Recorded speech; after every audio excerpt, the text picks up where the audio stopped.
Good morning. Welcome to Craic at the Rootless. So this week we have a very, very exciting guest on. So excited. Oh, we've been waiting ages and ages. Seriously, I have been waiting since we suggested doing this. Yeah. This is the podcast I've been waiting for. It's the only reason you took this job on, isn't it? You said, It is I'll only actually, do it it's as long true. as we can get this guy on. And here he is today. But before we bring him on, so yes, welcome to Craic at the Rootless. We're not doing a what's on this week. Our special guest is getting the whole show dedicated to him, and we're going to do loads and loads of lovely tastings, blind tastings. So very exciting. Ewan, as always, is so excited. He's so excited. So Ewan, as always, is here with us today. How are you, Ewan? Excited. Excited. So he's like a little boy ready to explode. Oh, mate, I am. I really have been waiting for this show because I am so excited about who we've got here. This Cool. bloke. There he is. Come on, let's tell who he is. This is drum roll. I can't do drum roll. Dave Glenwright. Hello. How are you? I'm very well, thanks. How are Marvellous. Brilliant. Thank you. Brilliant. So you're in your day job, JC Social Media Extraordinaire, and in your superhero weekend job, you are camera. you? I am indeed. I live two lives. Two somehow. lives. Two both very exciting lives. No pressure, dude, but I'm so excited. So am I. I've got some good stuff lined up for you guys. Oh. It's going to be good fun. Yeah, it's going to be brilliant. Awesome. Can't wait. This is the podcast of all podcasts. No, we've had good ones. Don't get me We've wrong. had fantastic ones. We've been really super lucky with all the guests we've had, considering it's a new podcast. Yeah. We're lucky with the quality of people that are allowing us to twist their arm. It's been high so far. Come on, it's been fab. And we've still got good ones coming. But Yeah. today is all about Dave and camera and beers and how we should and shouldn't be tasting beers and what we should be thinking about as we taste them. Absolutely. That's what it's Yeah. all about. Yeah. How long have you been involved in camera? So I've been involved in camera for since about 2014, 2015. Right, okay, so- I first When you joined became old camera. enough to drink. Yeah. Near enough. Yeah. I grew up in a brewery town. So Right. I grew up in Bedfordshire. Uh-huh. And there's a town in Bedfordshire called Biggleswade. Right. Lovely, quaint name. Biggleswade. Biggleswade. Biggleswade. And Green King had a brewery there. Mm-hmm. And my school was next door to the brewery. Right. So I grew up to the fumes of beer. Oh, nice. Yeah. Essentially, every single pub in Biggleswade served Green King ales. Yeah. So from day one, from my 18th birthday, when I was going Yes. into the pubs, I was just drawn to the real ale. So I think it was inevitable that I'd join camera in the end. It's a good neck of the woods, isn't it? I've done, is it Burton and Taylor's at Shefford in Yes. Bedfordshire? Yeah, Taylor's in I've Shefford. done their little thing there because all their beers are bat, cricket bat, old bat, black That's bat. the one. Yeah. That's really cool. Really good. Fabulous, isn't it? Great Has- neck of the woods. So if you started drinking real ale at 18, because a lot of kids don't do that. They normally just go into the random Carling or something like that, or cider. A lot of kids start on cider at 18. now, yeah. Has your taste changed over the years since you were that? Absolutely. It has. Absolutely. Yeah. I mean, I started drinking real ale because I'm cheap. Yeah. I went into the pubs and, you had the Carling, the Fosters, the Carlsberg. You had those Yeah. all on the big shiny fonts. And then gathering dust in the corner was this handful with Green King on it. And I'd look at the price list pinned to the side and Yeah. I realised that real ale was 10, 20, maybe 30p cheaper a pint Yeah. than the lager stuff. So my dad raised me well. And I just went, that one's more affordable. I have enough of those. I've got myself a free pint. Yeah. So it was economics that started me off on it. But then over the years, I think as my palate's developed, I just appreciate the complexity in Yeah. the flavours. And the skill. Yeah. And that's not to say that I don't like a cold, crisp lager. Yeah. The right kind of cold, refreshing, carbonated lager can sometimes be exactly what you want. Yeah. But it's about having a different drink for every occasion. Yeah. It's the absolutely. same way we treat wine. We Yeah. don't always say, right, I only ever drink this one type of wine. You pair wine with different foods, different occasions, different events, Yeah. different moods. I do the same with beer, and so do increasingly so more and more people in the country. Fantastic, yeah. The and that I see that a lot on the bars now as well. Most larger parties, so weddings, things like that, will always ask, especially rugby dues, will always want a cask or something like that on for definite. And some of the reason is because it's that cheaper option to give to people, because that will still a cask ale 9 out of 10 times will be cheaper than the run of the mill Well, I big mean, so brands. a lot of rugby clubs will do Guinness. That's a staple of rugby, and it's Yeah. they've been affiliated with rugby for a long time. And my rugby club drinks a lot of Guinness. Yeah. But it always surprised me when I first went there how much is bitter.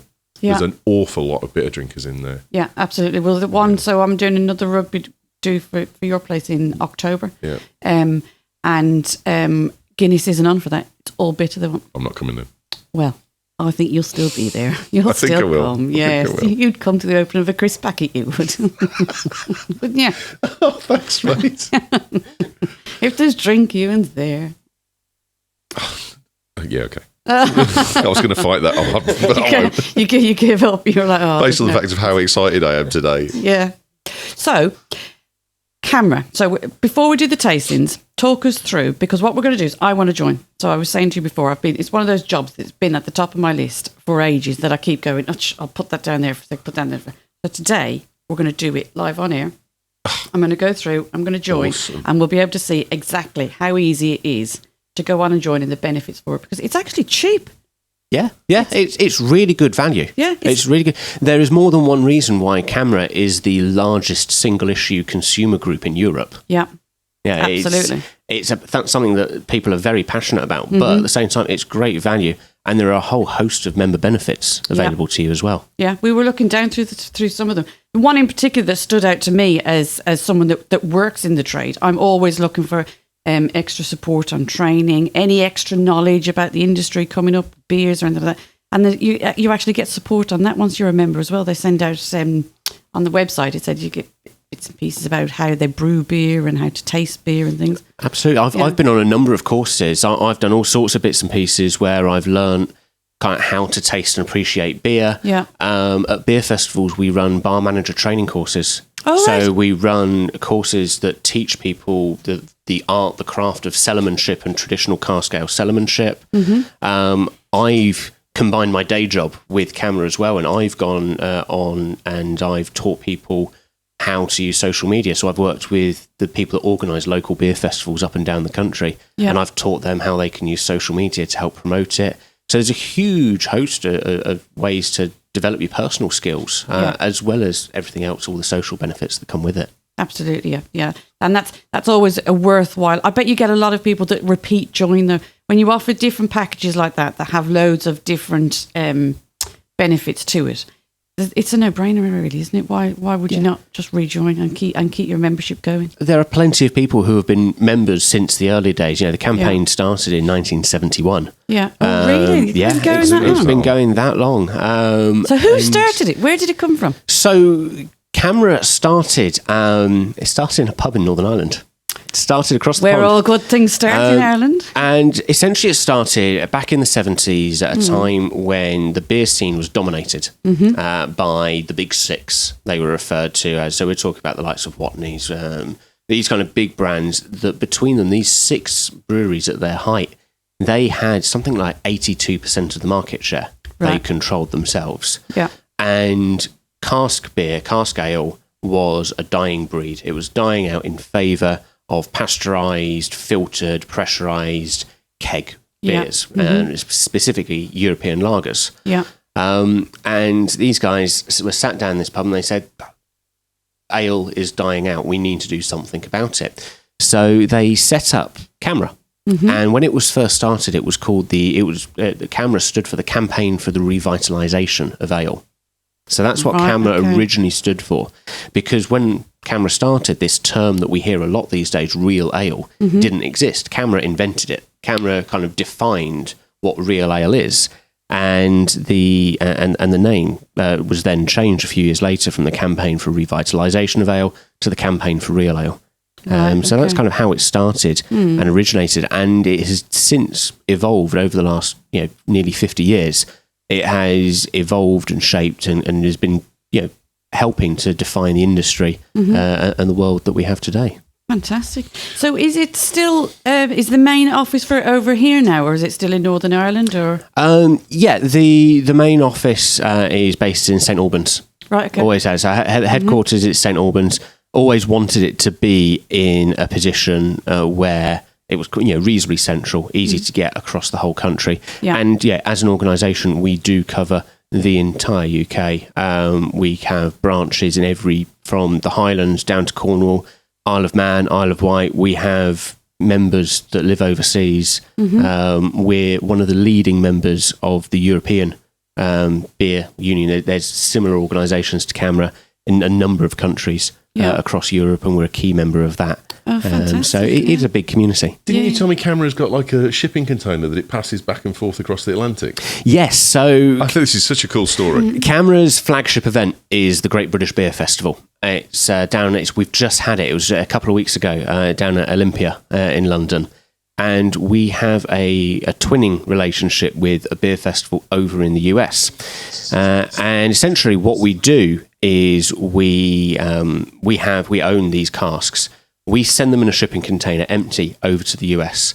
And the guys over there, the beer festival over there, they send these casks out to breweries across the United States who fill it with their own beer, put it in the container, send it to us. And then at the Great British Beer Festival, we have the largest collection of American cask beers outside of the States. We have it as one beer, one bar, and it's all American cask beer, which is such a rare thing to get over in this country. Keg beer, plenty of it, but cask, very rare to get American cask. So we then drink that bar. That is always a very popular bar. And what's now happening is those casks are being cleaned out and they're being distributed to UK breweries, and they're going to fill it with their beer, put it back in the container, send it back. Brilliant. And then there'll be a UK cask beer bar over there. It's absolutely fantastic, isn't it? It's a wonderful, wonderful way of just collaborating with different countries and breweries so far away. It's the best twinning relationship I've ever heard of. I think it's the perfect way. And people get excited for it. And it, as you say, it kind of breeds that idea of, we can collaborate. Beer is a wonderful thing that brings people together. Let's collaborate and see what we can create. Absolutely. I'm joining CAMRA.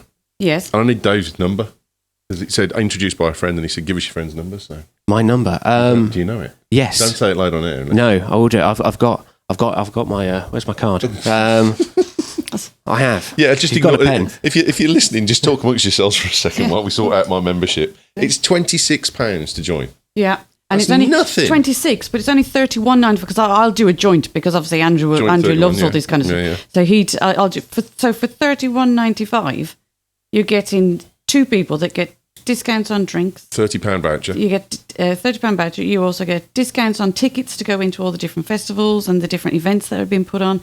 You also get bits and pieces of training and advice and tidbits around the place of information. It's an absolute no-brainer. And that's for a year. It's not even a monthly subscription. It's a year's membership. It sucks you in. Yeah. I joined CAMRA for the vouchers. Yeah. So I joined for the voucher, and these vouchers you can use at Wetherspoons pubs, Stonegate pubs, Brains, and a few others. Yeah. But mainly Wetherspoons. I joined for the Wetherspoons vouchers. Yeah. I'm quite happy to admit that I just kind of, again, I'm There's cheap. nothing wrong with that. Yeah, I just kind of went, if I spend all of these vouchers, basically my membership, and if I spend all of those vouchers and then go to one or two beer festivals, I'm making money. Yeah. So that's why I joined. Yeah. Within 2-3 months, I was asked if I'd like to volunteer and help out with Birmingham Beer Festival. Yeah. I went along to help out with one afternoon. I ended up signing up to come and volunteer there and then on the day and come back the next day. Yeah. Fast forward a few years, I'm now part of the press team for the Great British Beer Festival, and I'm the head of marketing for the Great British Beer Festival Winter, which is CAMRA's second flagship festival. Yeah. And it's just snowballed from there. But I've learnt so much and I've gained so much from it. We can also still see that you love it as well. Yeah. You can see you're really passionate about it and you absolutely still love it. And that's probably as well why you've got involved in so many different things and also been asked to head up marketing campaigns and things like that because you love it. And it's helped so much with my day job as well. Yeah. I've just spent I've had a week's holiday running the social media. What a luxury, a week's holiday. But it's a bit of a busman's holiday, really. Yeah. I spent a week at GBBF managing the social media team.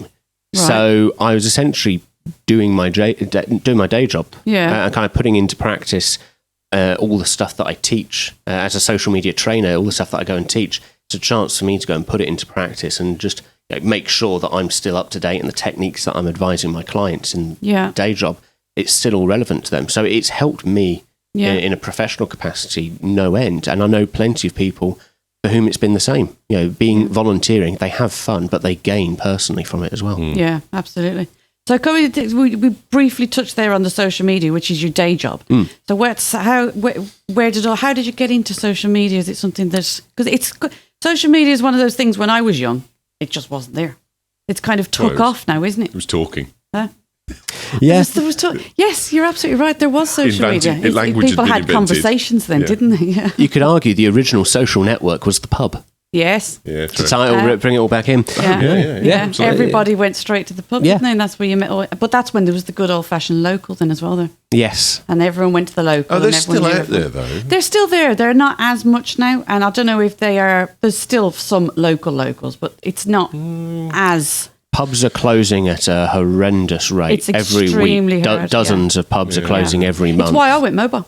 Yeah. To actually run a pub, especially if you're going to run it freehold and not in a lease tenanted type of agreement, it's incredibly hard and you need a lot of money behind you to make it work. Which is why I'd encourage everyone to go down to their local this weekend. Yes. It's a bank holiday weekend. Many pubs put on some extra beers. Yeah. They have some music. They'll have a barbecue out that will get rained on. Yeah. But they're putting that effort in. So please, even if it's just for an hour or two, even if just for a swift half, go down to your local. Even if you've not been there in years, just go down there. You never know who you might meet. Yeah, you never know who you might bump into. And you never know, you may find yourself going there more and more regularly. Yeah. Or you might find yourself, you're going for one point and you're still, if there's a lot of bank holiday weekends, most people have got music on, the band could be coming out of there at 2:00 in the morning, rolling home, having had the most fantastic night. They're normally the best nights. Yeah. When you haven't planned it, it just happens. And all of a sudden you're like, oh, God, that was fantastic. But go say hello to your local landlord or landlady today. I think it depends where the pub is as well, isn't it? Because like the rural pubs have had to reinvent themselves with food and that kind of stuff. And also now more people are so much more responsible about driving. Yeah. The days have gone where people risk drink. Well, 99.9% of those people are gone because it's an incredibly dangerous, illegal and irresponsible I live in an urban thing. area though, and it's touching countryside. But a lot of the pubs by us are doing reasonably well. They're full. Friday, Saturday, Sunday is classic. Yeah. They're doing okay. Yeah. But you're not out country though, are you? No, I think rural pubs have had it hard. Yeah. It's the ones that are out rural in the middle, and it is a real destination place. That's where they struggle more because you have to then just go to that pub. It's not like if you've got a taxi that's cost you 10 quid to get there, you're not going to be like, well, we'll just nip up the road for another £10 and... You can still have a good time if you drive to these pubs, though. And because of this, there's been a massive increase, and pubs are investing a lot more in having more soft drinks. Yeah. So, because people get fed up with the same. I don't want the same fizzy, carbonated things, overly sweet things. So you're seeing more variety in soft drinks, and especially in the last couple of years, there's been an explosion in alcohol-free. Alcohol-free beers, ciders, wine, spirits. Yeah, there's a whole host and demand for it. I remember a few years ago when you'd go in, what alcohol-free beers have you got? And they'd go, Beck's Blue. And that's it. That was your option. Yeah. But there's now some brilliant real ales. Yeah. I had an alcohol-free porter the other day. It's not just a case of it's only the lagers that can be done alcohol-free. I've had alcohol-free porters, stouts. There's all sorts out there now. I'll have to try one of them. We had on the bar for the wedding at the weekend, Purities, non-alcoholic bottles. I can't remember the name of it. Begins with W. But that went down a storm. Absolutely. They really loved it. That and Heineken Zero. That's pretty much taken over Beck's Blue nowadays. Do they still taste differently bad, or are they? No, they're getting some better. Of them are very good. Much better now. Yeah. There is one brewery. It's a craft brewery. They're called Big Drop, and all of their beers. If I told you what they were, you'd go, that must at least be at 7%. We're talking double IPAs, New England IPAs. That must be 7-8%. Not one of their beers is above 1-2%. It's really? All and there has been Big Drop. I'm going to look them up. There are loads of breweries out there that recognise the need for this. A lot of the bigger breweries are recognising that people want an alcohol-free version of their existing beers. Yeah. So, for example, Adnams, they now do a 0% version of their Ghost Ship. And that's very good quality. And it is. It is. It's like excellent. In a blind taste test, you'd be hard pushed. Unless you're actively looking for it. Absolutely. I certainly wouldn't know the difference. If it was probably someone that was an expert in tasting and all that stuff, probably, yeah. but not. I wouldn't know the difference. So is this Big Drop? Yeah, this is Big Drop. Oh, here we go. So you can see there they've got pale ales, stouts, lagers. There's a sour on there as well. Winter ales. All of their beers. Some really exciting styles out there. Yeah, you could have 5% beer. So that's amazing. I'm gonna get some of these on. Brown ale looks interesting. I love brown ale. I'm going to give these a go. That always reminds me of Newcastle Brown. Whenever I hear brown ale, always in my head, I always go, Newcastle Brown Ale, which is still an extremely popular drink. Absolutely. Yeah, nice I think range. Because you've always had the thing that the wine suddenly got a lot better at tasting like proper wine, even though it was alcohol free. But beer kind of really held back a bit. It's only recently that people said better, and even then, the Nanny State one from Brewdog, I just find that I don't like that at all. Yeah, a lot of alcohol-free beers, they can taste a bit almost like barley water, essentially, and it just tastes. It's just all malt, and it almost it tastes like it's an unfinished product. Yeah, and I think that put a lot of people off. It put a lot of people off from exploring it and trying different options. And yeah, you had that one alcohol-free beer, and you try and go, no, that's it. All alcohol-free beers are bad. Yeah. I'd encourage you to go try again. Yeah. Go to the supermarket. Supermarkets have got a decent range. The Adnams Ghost Ship you can get in most supermarkets. Yeah. There's a brewery called St. Peter's that do a beer called Without, and again you'll find that. And supermarkets, they have this alcohol-free alcohol section where they have beers, ciders, it's spirits, normally down wines, the end all in one bit. Yeah. So try them out. Yeah. Try them out. I think the other thing I would say is go around the different supermarkets because they all stock different ranges of different ones. I'm going to have a look after we've done this. So there's definitely Waitrose in particular have got some really nice ones in there. Which were the other ones? The Tesco, Sainsbury's, all them. They've all got them, but they all do different ones. So if you can't find the one you want in one, go.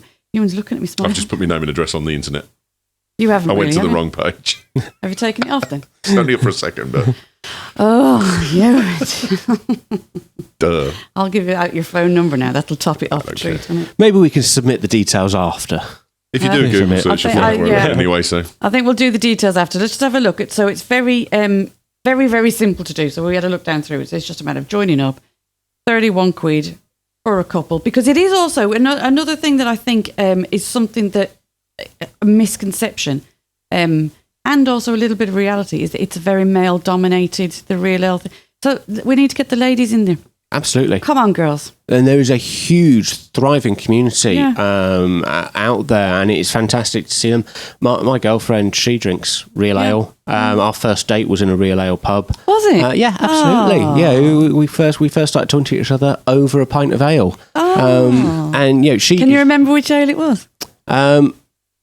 Oh, you're putting me on the spot now. When she said she admired your dimples, she meant in your glass. Yeah, it's. Oh God, Ewan. It's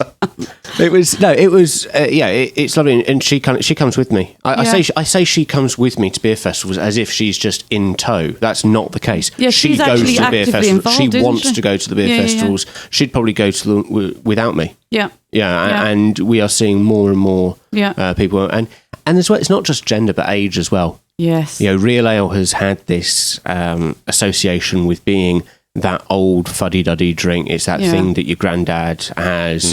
Camera is all old men with socks and sandals. Yeah. And that's not the case. It really isn't. Yeah. It's a diverse campaign for a thriving, diverse industry. Yeah. And can be a brilliant atmosphere as well. Amazing atmosphere. Really energetic, and everyone's all excited and trying all different things. And so I think it's definitely it's a brilliant couple day out weekend out if you're going to one of the further away ones. Great British Beer Festival in 2014, and it was a fantastic day out. Really enjoyed it. Yeah. I can remember of it. But you shock me, Ewan. You shock me.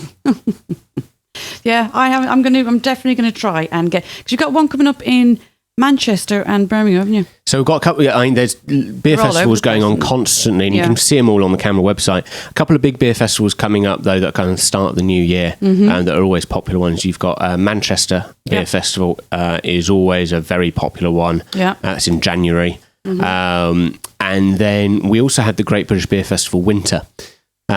So this is CAMRA's second flagship festival. It's not a winter beers festival. You kind of hear it and you assume that it's going to be all stouts and porters and dark beers. It's not. It's a beer festival in winter. It moves around every 3 years. So for the last 3 years, it's been over in Norwich. Yeah. And from next February, it's moving to Birmingham. We're bringing it to Birmingham. I'm really excited to be part of the team that's bringing it to Birmingham. Yeah. So the 4th to the 8th of February, the new Bingley Hall in Birmingham. It's going to be a festival of 1,000 trades. We're celebrating the diversity of the West Midlands. So we're going to have a fantastic range of real ales. We're going to have ciders. We're going to have key keg craft beers. We're going to have a gin bar as well. And there's going to be some great entertainment on stage as well throughout the week. So keep your eyes peeled for it. We're going to be updating the website as we start to get things put together.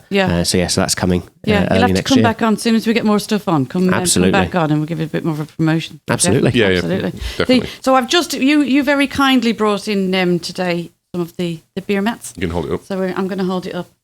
Can we see it though? Yep. So there's one. So if you're out and about, because you throw these all over the place, don't you? If you go out and about, you put them on the tables and things like that. So if you are anywhere, go on, have a look at one of these, pick it up on Facebook or Instagram or whatever particular form of social media you like, and just give it an old a bit of a tweet, tagging CAMRA. Have you got a tagline or anything like that? So I mean, there's you've got GBBF Winter. Is our stuff, or you can find CAMRA at CAMRA_official as well. So you'll find both CAMRA and GBBF online. Brilliant. Yeah. So get that on social media, and let's get everybody there. Please do in Birmingham, because it's an amazing thing for the region as well to have such an iconic festival coming in. It's going to be brilliant.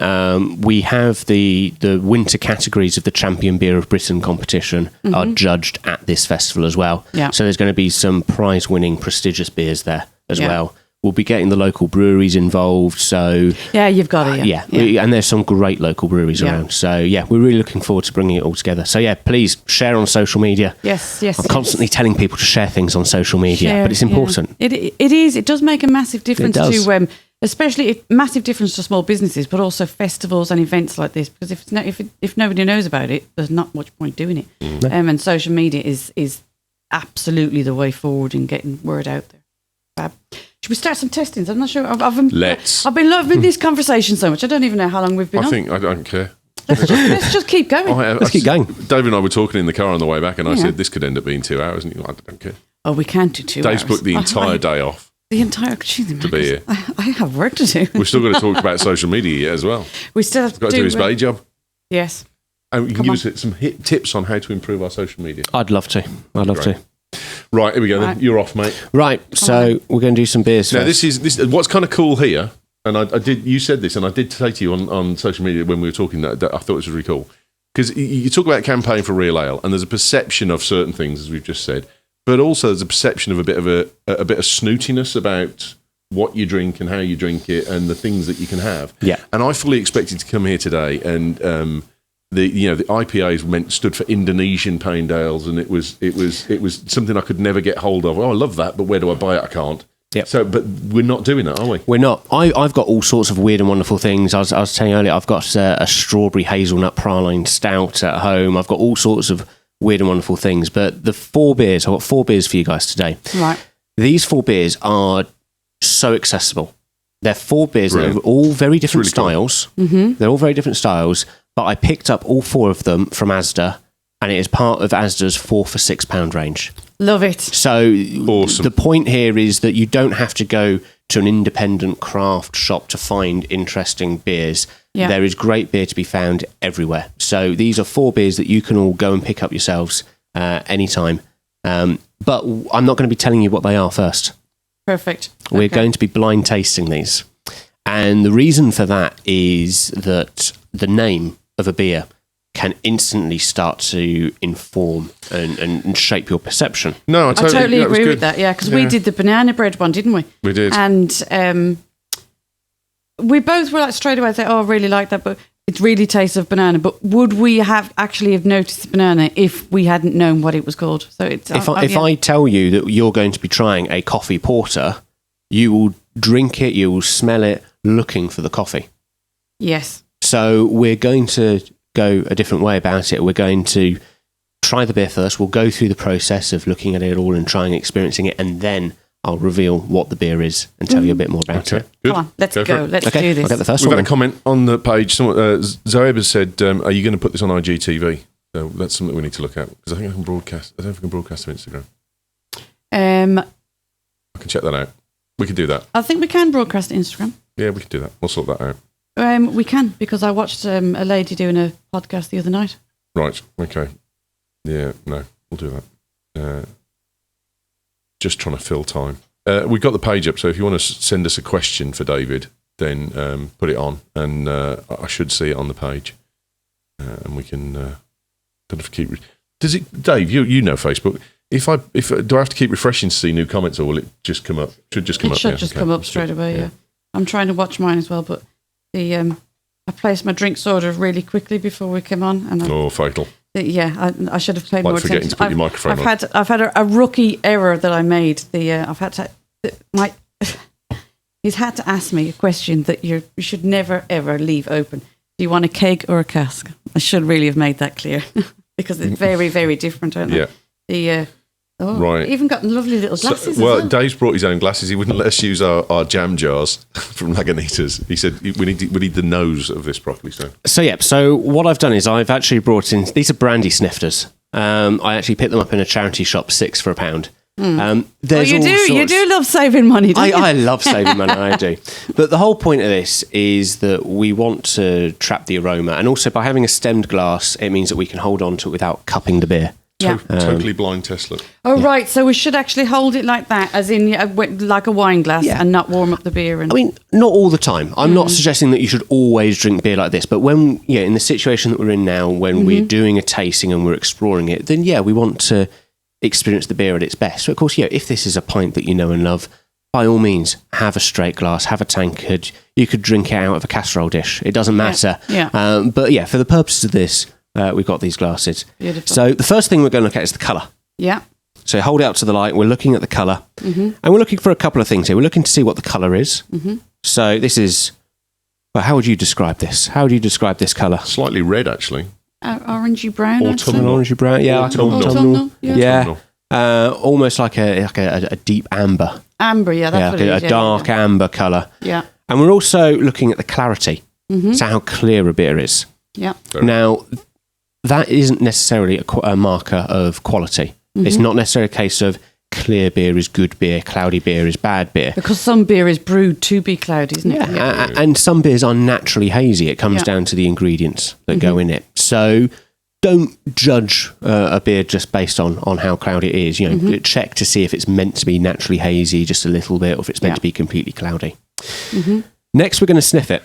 But what I want you to do is I want to bring it to your nose, but I want you to bring the glass around your nose. Okay. We have 2 nostrils, and they both work in ever so slightly different ways. And I learned this from a whiskey connoisseur. His name escapes me off the top of my head. Andrew Patterson, a whiskey connoisseur, White Mackay whiskey blender, master blender. I learned this from him. Is that your nostrils work in ever so slightly different ways. So you want to bring the beer around and let both nostrils take it in. And not just don't just stick your whole face in the glass and... Yeah, take some nice deep breaths with it. And tell me, what are you smelling? What kind of things are you smelling? See, that reminds me of the Innocent Gun Ruby Red. Okay. Straight away. Okay. I've got strawberry as well. I'm getting a little bit of fruity. Yeah, some fruits. Teeny little bit of citrus. Not much, though. It's just in the back. It's not a lot. Yeah. Don't look for words. You hear beer experts talking about certain phrases and words. Don't look for those. Say whatever comes to mind. I once was in a session and someone said, smells a bit like window putty. And it's like, and it's whatever it reminds you of. It doesn't matter what it is. It can remind you of different things. It could be, that smells like my cat. It doesn't matter. It doesn't matter what it is, but what you're doing is you're looking to identify kind of what things. It's a bit of champagne here. Yeah, almost like a little bit of champagne kind of sweetness. Okay, in the smell. And when you're ready, take a sip. And I then want you to hold it in your mouth for a moment before swallowing, and then take a second sip before you say anything.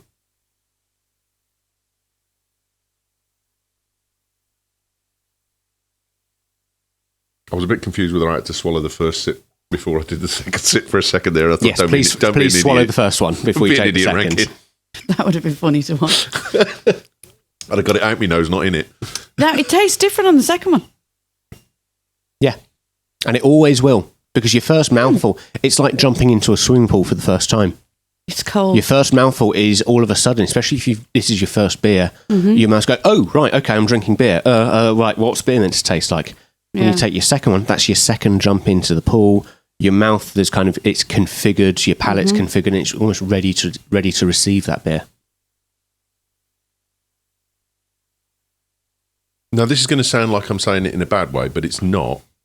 There's almost like a metaliness at the end of it, but it's not unpleasant like it used. Like Double Diamond used to taste like crap because it was metal. Yeah, but that's a nice flavour at the end. Really nice. I could quite happily drink that. Still getting loads of champagne-y smells. Yeah. Yeah. So there's almost like a dryness to it. And that kind of lingers through on the palate. I like that. So you've got that sweetness. There's almost a sweetness to it. And it's quite, and then you have that lingering, ever so slightly hoppy, but that lingering dryness that follows out.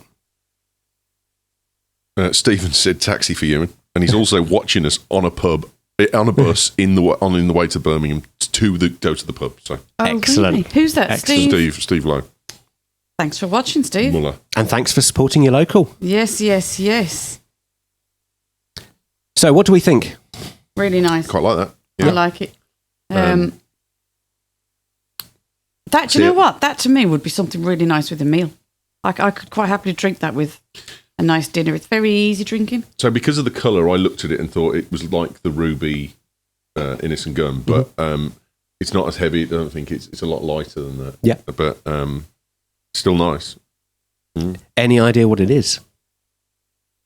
I'm not going to be great at doing this because I'm not a big... It's gone. It's gone. It's gone. Well, it is gone for a lot of people. What do we think it is? So this beer is Timothy Taylor's Landlord. And that is a massive seller as well, isn't it? Wow. Timothy Taylor's Landlord is a 4.1%. So in bottle, it's 4.1%. Cask, it comes in slightly stronger at 4.3%. This is a beer that has been around for a while. Long time. It was, the brewery was set up, Timothy Taylor's brewery was set up by Timothy Taylor in 1858. And they brew it all on site. It's the second brewery, it's still up in Yorkshire. But this beer was originally made for miners. So this beer was first brewed in 1952. And it was originally made for miners as a thirst-quenching, refreshing pint to have once they've come out of the mine. It's a classic example of a pale ale. So, it's not the palest of beers that you see, but we refer to it as a pale ale. It's all English ingredients. So the malt barley that goes into it is English, and the hops that go into it are all English hops as well. But more importantly about this beer, this is the only beer to have won the Champion Beer of Britain on 4 separate occasions. It is the most decorated Champion Beer of Britain. Now, it's brilliant that we have so many fantastic new microbreweries and funky, really magicians doing wonderful things and brilliant recipes and things like that. But sometimes gems like this get forgotten about. Yeah, absolutely. I cannot stop smelling champagne. There's a real smell of champagne at the start of that. Yeah, and it's different people will get different things from the beers. Timothy Taylor. So there's a difference between what I would drink and what I would buy, and I would buy that. Definitely. I would definitely buy that in a pub and drink it. Yeah. I would as well. I like it because it's not overly crowded. I don't really like fizzy drinks either. Yeah. That's so easy drinking. That's lovely. I tell you what, this one is a great one. I've done it before. This is great for putting in the slow cooker. Some chicken. Put some chicken in the slow cooker. Yeah. Drown it in Landlord, and you can get a really nice slow cooked chicken casserole. Yeah, some carrots, a few onions. Guess what I'm doing later? I think. Do you know what I think? Bring the wife up and tell her what we're having for tea. What? Oh, we're going to get some thighs We're going to get some chicken thighs. Yeah, you got to do chicken thighs. Chicken thighs Yeah. in Timothy Taylor's. I think we might be going out for a meal Master. because the GCSE results out, but we might do it tomorrow. Right. Good. Like that. Loved Good it. start. Good start. Can we have the Really bottles for our wall of shame over there as well, please? You absolutely can. Thank you. Yeah, you can have all of these. We're growing I our think wall of I've shame. had an idea. Do you know what I think we should do on the wall of shame? Go on. So anyone that guests that bring in the bottles now, we need to get you to autograph the bottle. Oh, that's a cracking idea. Good, isn't it? So you autograph the bottle, and then in 20 years' time, when we're all rich and famous, we can sell them on eBay, make a fortune. Yeah? No, we keep. Come on. No. So if you've got a beer that you want us to taste as well, or you've got Yeah. a bottle that you think we should have on the wall of shame, then send it to us and we'll try it and we'll say it and we'll put it up and sign Either it for send us. it or Sign just, it for or us. yeah, either that or just send in the I comment haven't- saying which one you want us to try and we'll go get it. We've only got 2 layers at the moment on the wall of Yeah. shame, but it will grow because I've got another one built that's behind it, and we'll put another one behind that. I need to glue the things on though because Yeah. Yeah, it's getting a bit dangerous every time it's we getting a move bit it now, heavy to isn't it? carry and not Yeah. drop. Yeah. But, right, okay. So we're going to do another tasting, or do you want to do a little bit of tell us about your social media? Is this a progression? Are we going to? Because you're the one that's educating us here. Yeah, so you are we- tell us what happened. Well, we can have a break between each one. We'll have a break between each. All right. Each Yeah. one's different, and we are progressing Yeah. as we go through. Right on. But we'll Okay. have a. There's still some of this one left if anyone wants any more of it. No, I'll wait. How many bottles are we We've got a trying? few. We've got 4 to go through in total. Have we? So we've got a few to enjoy. Go on. Taxi. Taxi. So, social media. Yes. Oh. What got you into social media? So, people assume that I have a background in marketing, that I studied marketing at university or something like that. I actually have a degree in war studies.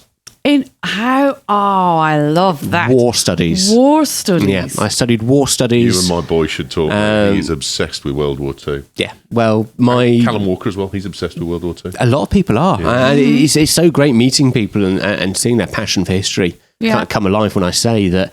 Yes, my dissertation was an assessment of the evolution of British armour doctrine in the Normandy campaign, June to September 1944. Oh my god. And people kind of going, "Wow, okay." Don't you think you should have been a bit more specific? Yeah, well, it was a bit niche. I could have tightened it in a bit more. Yeah. But I studied this purely out of passion. Yeah. I absolutely love for it. And I can thank my dad for that I have this passion. Yeah. Why your dad? What did? He just always was, growing up in Bedfordshire, we lived near the Shuttleworth collection, which is a fantastic collection of old military aircraft. Yeah. So they'd be flying over all the time. He would take me to RAF Duxford, the Imperial War great Museum place. at Duxford, constantly. And some of my favourite childhood memories are kind of over there. Yeah. And I can visualise so many bits of that museum to scary levels of detail. Yeah. And it's always been a great passion of mine. So when I was made aware that this course existed at the University of Birmingham, it's like, that's it. That's what I want to do. Yeah. That's what I want to study. And I kind of got to the end of my bachelor's degree. I got my degree, and I wanted to stay in academia. I wanted to stay in it, but I needed a year away. I needed to escape for a bit. Yeah. And I found this job being advertised as a social media account manager for an agency. And I'd done some social media stuff at university. I'd been a society president, so I was running a Facebook presence for that. I'd been a student counsellor, so I was live tweeting council meetings. So I dabbled a bit in social media. And so I saw this and I thought, that could be interesting. That could be good fun. And that's when I got my first job, and it was working for JC Social Media. Oh. And here I am. What are we? It's 7, 8 years later. Right, and you're still there. And I'm still here. Yeah. I'm still here, and I've kind of evolved. My role has evolved. I used to be an account manager, so I used to look after social media for other clients. For the last 4-5 years or so, I've been a trainer. Right. So my role, what I do is I go out to businesses, organisations, I sit down with them and I teach them how to use social media, how to get the most out of it, how to optimise their LinkedIn, their Facebook, whatever it is, Yeah. and kind of how to use it to drive their business and to use it with purpose. Yeah. Rather than just, I think it's very easy on social media, especially if you're using all of the different platforms. It's very easy to get lost and just kind of post the same thing on all of them and set up those the chain ones where it posts on there and it puts it on there and puts it on there. Each platform is very different, isn't it? And needs different material. Absolutely. I've met, I work with people and I say to them, okay, so first questions first. Why are we on this platform? Why are we doing it? And I often get an answer along the lines of, because everyone is, or because there is a sheep kind of thing, isn't there? My nephew was on this over the weekend and told me that I needed to, so I'm on it. Yeah. And this is my big tip, my first big tip here is, if that's your reason for being on that social media platform, how do you know when you've been successful? How do you measure success? Yeah. You've got to know why you're on it. What's the end game? Is it about raising your brand awareness? Is it about getting more inquiries? Is it about getting more website traffic? Yeah. What does success look like for you? What's your purpose? Only then can you actually measure how successful your activity is. Yeah. And how do you measure it? It depends on the business. Right, okay. It depends on kind of what success looks like for you. And this is where, in a weird way, I've brought in my academic background. And part of my studies in war studies is I look at tactical, operational, strategic, grand strategic objectives and kind of how these objectives map out and how success is driven. And you can actually apply that directly to your social media and to your broader marketing campaign. Yeah. I think you have to answer those big, difficult questions first, and then you drill down and go, okay, how are we going to achieve that? And that's when social media comes in. Yeah. Social media is a means to achieve other goals. Yeah. Yeah, that's actually a really good saying, this, a means to achieve other goals. So so from a social media perspective then, and one of the other things that I've learned since I started using it for business purposes is that each platform very much have different target audiences, as in LinkedIn is very business and Facebook is what, Instagram then is very picture-y and things like that. And you have to be careful how you interact with people on each of the different platforms. Like if you start acting like you do on Facebook, on LinkedIn, people don't like that. Yeah, every platform has a different audience, a different way of going about things. The way you present yourself will change from platform to platform. And it's a case of being mindful of who your audience is. A lot of these platforms have insights and analytics tools built into them, so you can see the age, the location, in some cases kind of the industry that people work in. So you can build this profile up, and then you can change and tune your message according to who you're speaking to. So it's something to be mindful of, especially if you're someone that interacts with end users as well as suppliers, for example. If you have both a B2B and a B2C face to your business, you need to think about who you are on each platform. And it's okay to present yourself in a slightly different way to suit the audience. The key thing is consistency.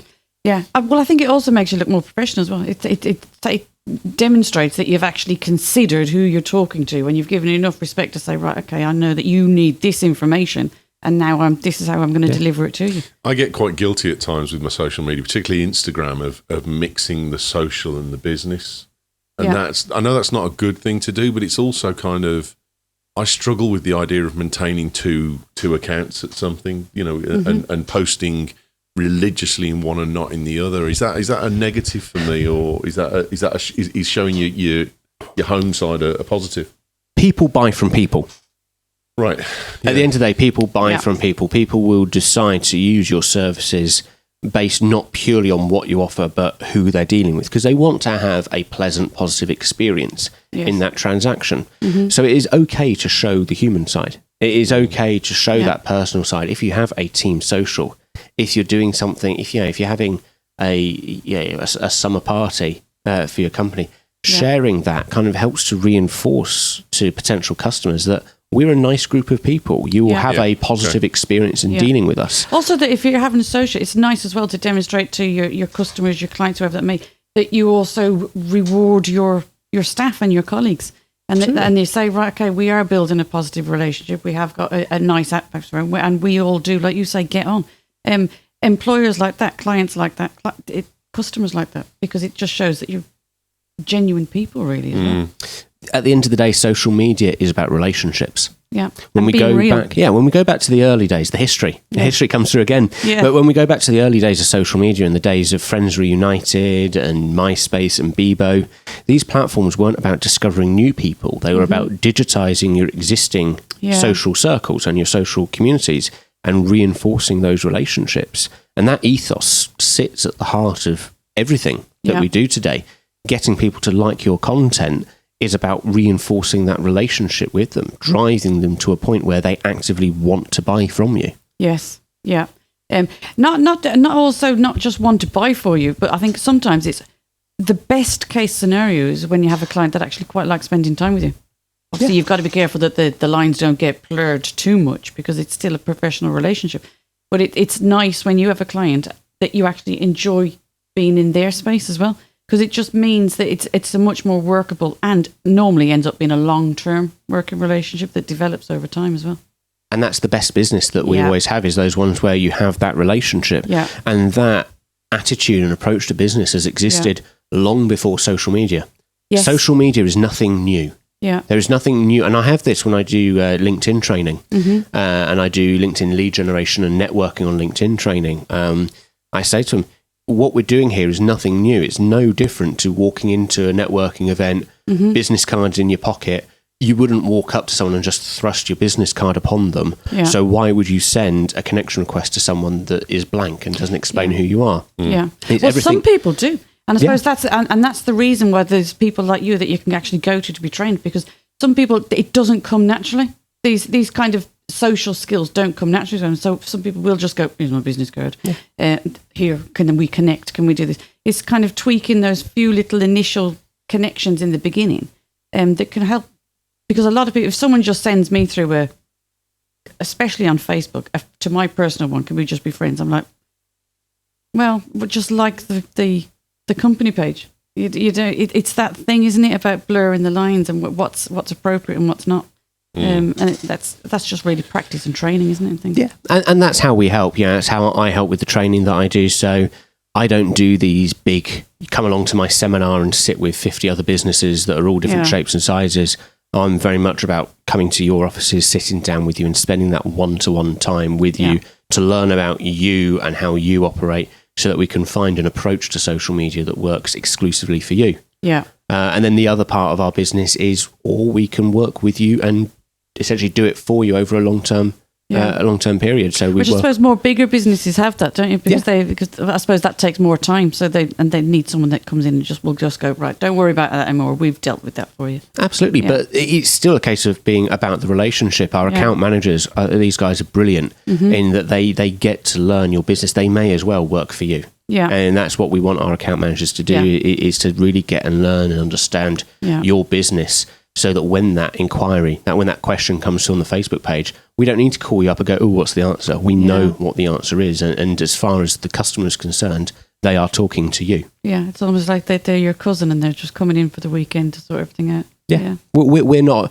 we don't see ourselves as an agency that you outsource to. We're an extension of your marketing team. Yeah. That's our approach. Yeah. And I think, my advice to anyone that's thinking about using any kind of marketing agency, whether it's all of their marketing or one specific element, my advice is always look for that kind of culture. Look for a business that wants to be an extension of your company, rather than just someone that you're offloading that role to. Yeah. And also have a few taste sessions and meetings and just make sure that you actually get on with the people on a personal level, because it's so much easier to work with someone, no matter what contract it is you're about to sign. It's a lot easier to work if you can actually sit down and have a laugh and a joke, and then and also be productive in the relationship as well. Absolutely. Yeah, absolutely. What do you think? It's getting harder in business, because I do an awful lot with publicly funded bodies. So it's very difficult to maintain. It's easy to maintain a friendly relationship, but gaining friends and having friends in publicly funded bodies is just impossible, because of the fact of the risks of can't think of the right word to use, but there's a risk of corruption within that process. Yeah, absolutely. In that that's when it can be quite brutal sometimes, because I've got people that I do really get on with. I'd love to go for a beer with them, but I can't. I'm not allowed. Yeah, simple as that. Yeah, and I think sometimes I see the positives in that, and I also see the negatives in the fact that a lot of the favours don't get done anymore now. Can you do me a favour? Yeah, sure, because I know I'll get the favour back. Well, you won't because they can't. They can't. Simple as that. And it's hard. Yeah. It's hard to strike a balance in a lot of organisations, and it's impossible to have any kind of flow that way in publicly funded organisations. It makes it fairer, though, especially in like bid situations and things like that. It makes it a lot more transparent, and it means that everyone gets a shot at applying for all these different things. But yeah, it is a shame that we've kind of lost that. Yeah. All right, Bob, I need a bit of a hand. Can you help me out? Yeah, of course I can. Yeah. But that's in some sector. In mine, that's. In my sector, that's there all the time. I mean, you can't not. Yeah, it's different. That's where it's, and that's I suppose the thing about social media. That's exactly what we're saying. Everything has to be tailored to the sector that you're in and your target audience. Yeah. So, should we do another tasting? Let's do another beer. Another tasting. Another beer. Right, I'll get this one charged. Now, we should mention, while David's setting himself up, that there is an event this week. We're not doing events per se, but I thought it'd be worth covering this one. Yeah. It's Moseley Craft Beer Festival. Yes, in the Dark Horse, isn't it? Moseley, as in Moseley in Birmingham, which David said, I didn't know they had a beer festival when we started here today, and they do.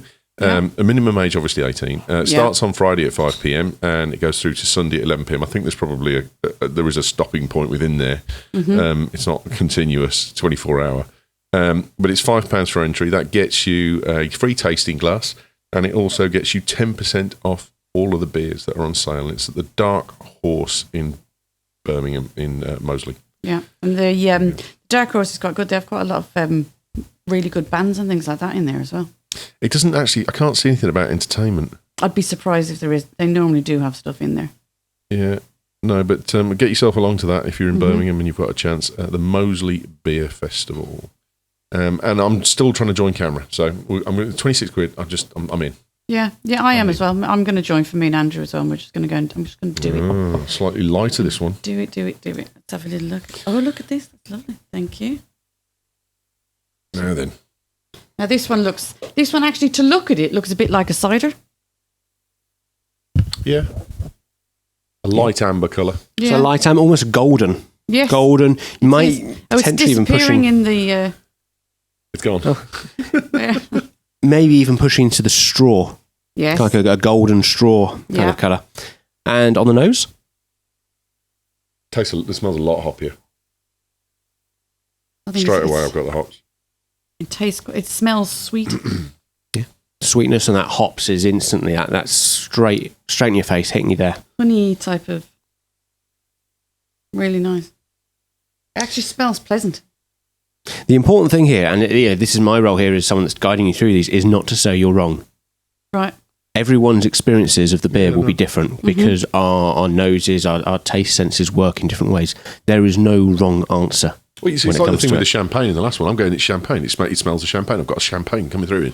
And you guys are sat there going, maybe no, I don't get that. Yeah. But it doesn't mean that's I'm okay. not smelling it. Yeah. That's okay.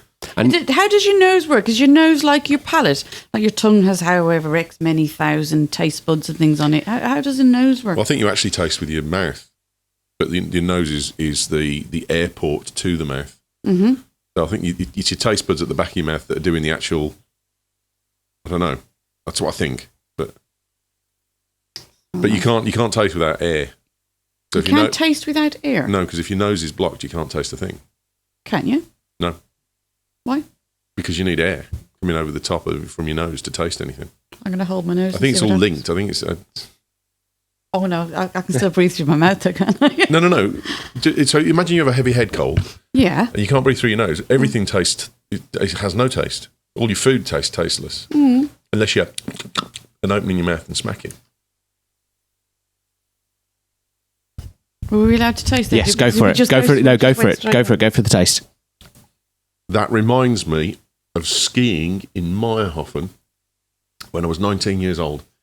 That's exactly what the German beers, or the Austrian beers tasted like. Okay. So what particularly about it is making you think German beers? It's hops there, but it's not like an English hop. It's like the hoppiness that there was in those German beers. It tastes strong to me. There's definitely the last one was very easy drinking.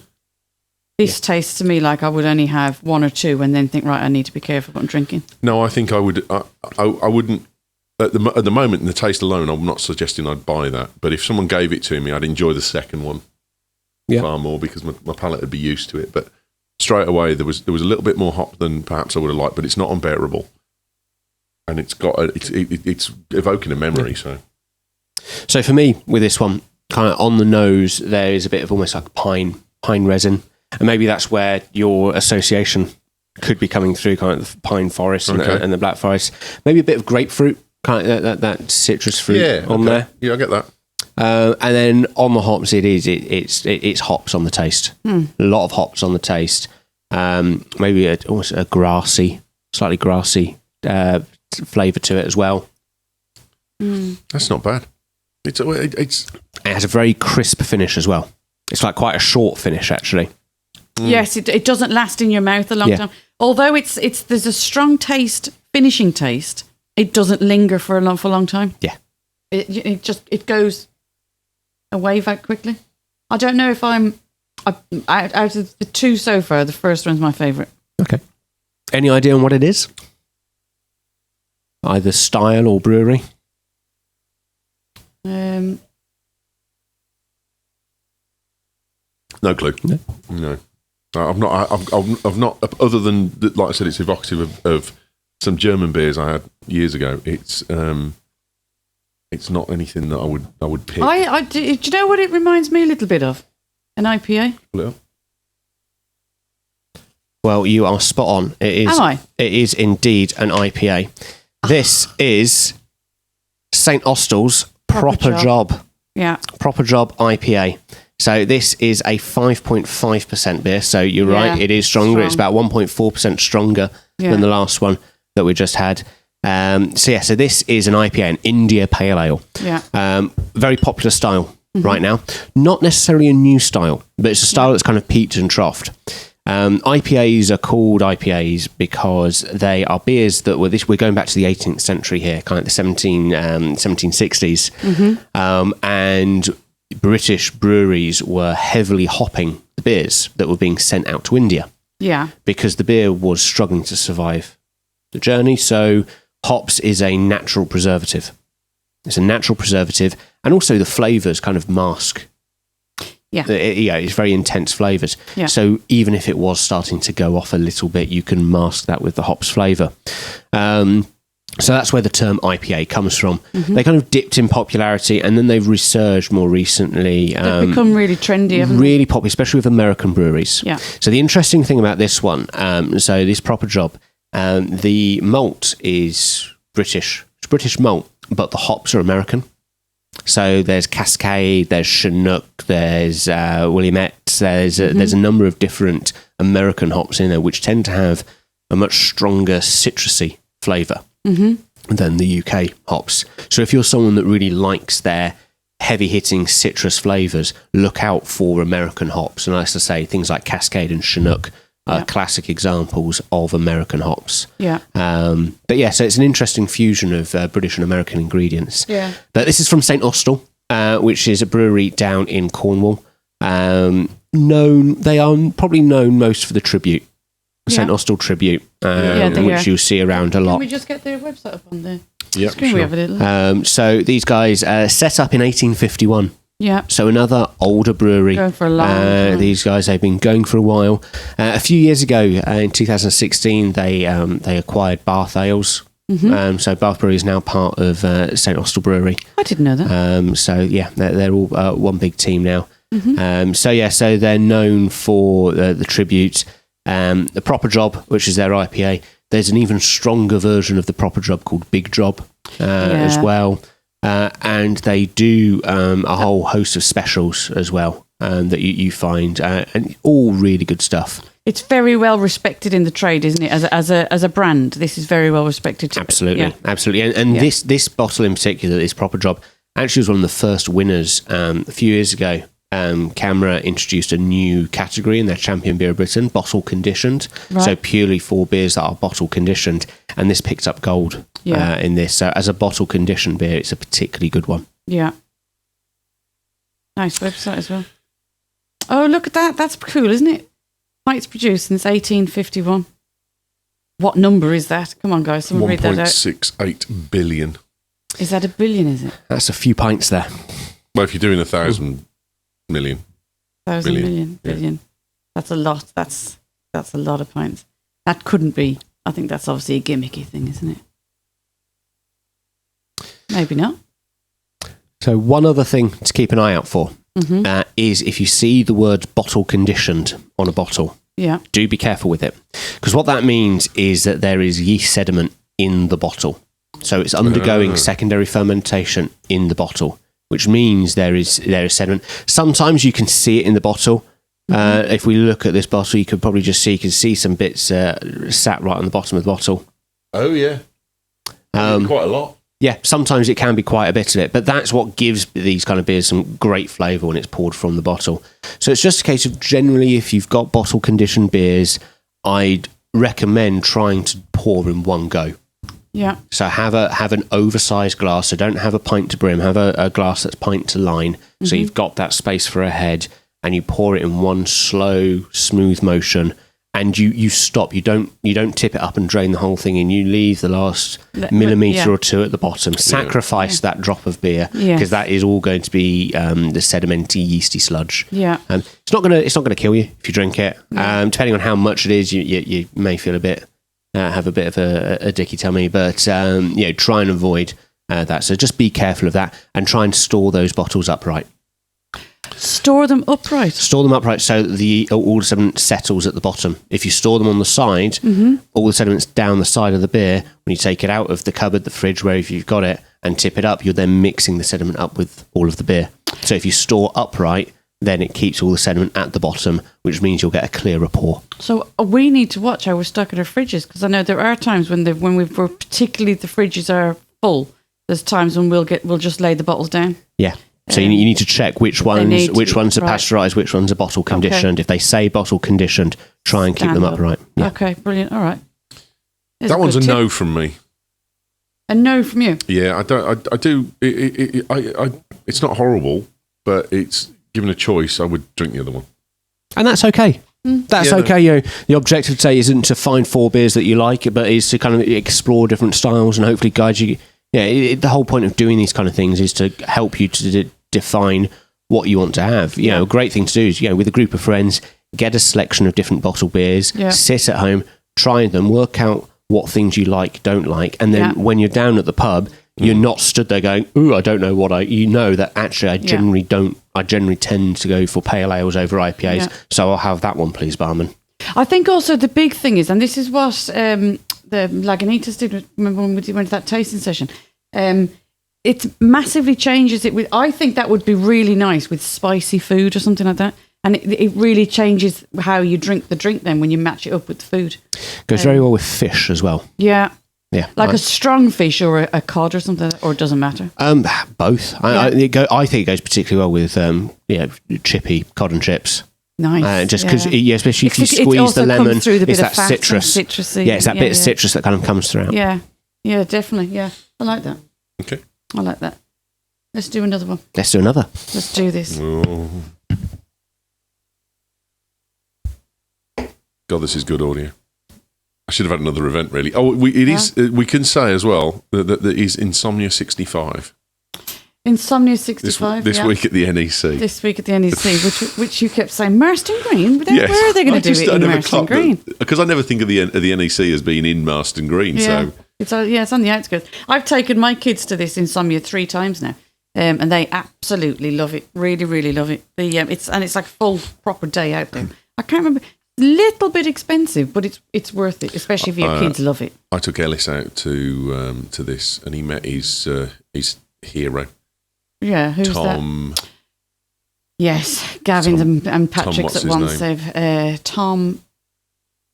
I can't remember his his blog thing is Tom's Life, isn't it? Yeah, and he's a lovely lad. He was brilliant with him. And I can't remember his name though. Yeah, but there's another guy, Syndicate. Tom Syndicate, that's him. That's him. But yeah, Tom Syndicate, really nice guy. The first year we went, oh my goodness, we queued for 5 hours to see this guy.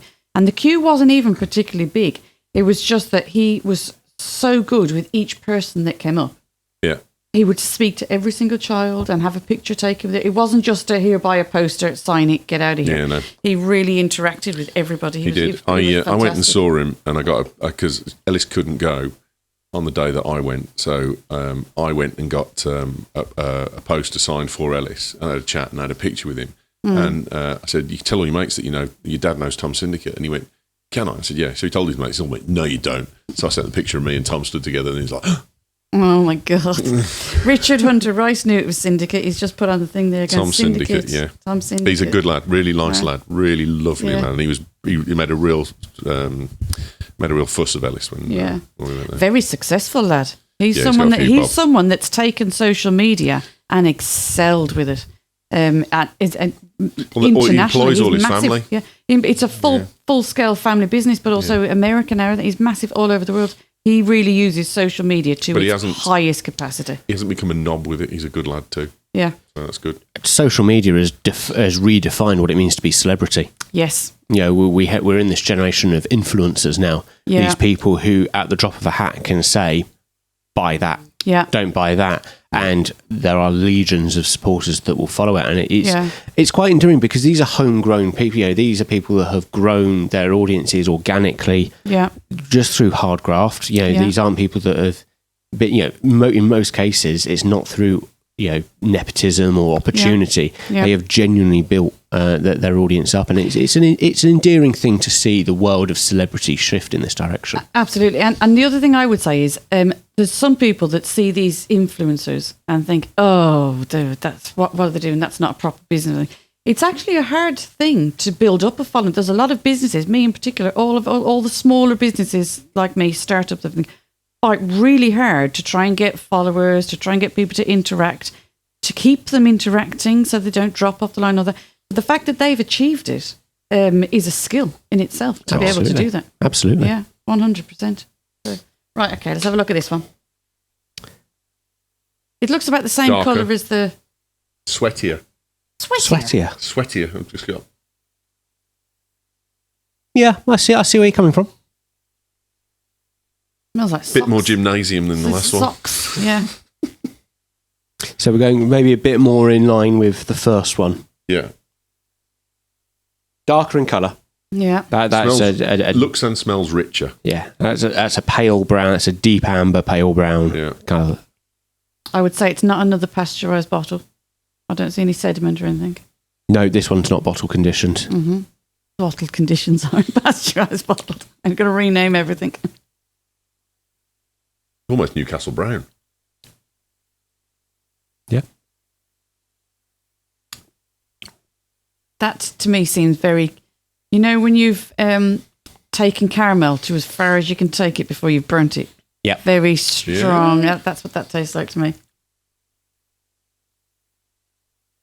I only know that once because I was going to try and do sugar. When you stretch all the sugar stuff, you burn it all down, you melt it all down. I did stuff. It went way too far. It didn't work, but that's what it smelled like afterwards. Chocolatey. Mm. I like that. That one's. I get dried fruit. Yes, it's like raisins, sultanas, that kind of dried fruit. Almost. It's not, but it's almost a bit Christmassy cakey. Yeah, with the caramel and the fruit and the. That's like biscuity. There's a biscuitiness to it, and that's the malt coming through. Yeah. So this is a beer that is less hoppy than the other ones that we've had. So we're not getting those citrusy notes. Those citrus notes are what you get from the hops. Yeah. So we're getting less of that, and we're getting more of these caramel, fruit, biscuit. These are the tones and the flavours that we'd expect to get from a maltier beer. Like it. I like this one.